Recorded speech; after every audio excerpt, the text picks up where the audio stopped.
Storytelling. Storytelling itu terdiri dari kata story yang memiliki arti cerita atau kisah, dan telling yang berarti penceritaan. Jadi, storytelling adalah suatu kegiatan atau aktivitas untuk menyampaikan sebuah cerita. Fungsi storytelling. Storytelling berfungsi untuk meningkatkan rasa senang seseorang, baik itu melalui storytelling, melalui lisan atau melalui media. Dengan meningkatkan rasa senang, maka rasa seseorang akan lupa dengan rasa sedihnya. Manfaat storytelling.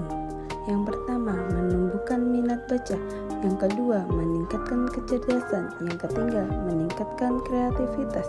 Yang keempat, meningkatkan kemampuan berbahasa.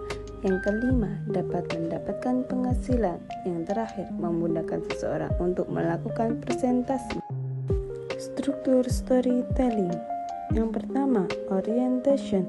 Yang kedua, complication. Yang ketiga, resolution.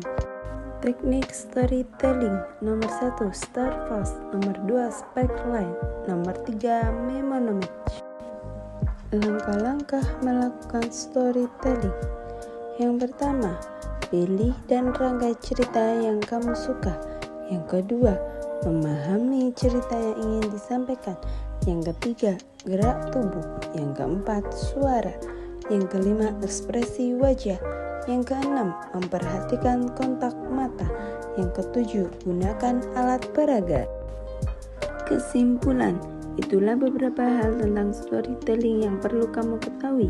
Dengan mengetahui sedikit hal tentang storytelling, maka diharapkan dapat menambah wawasan pembaca dan bisa membuat pembaca untuk tertarik menjadi seorang storyteller.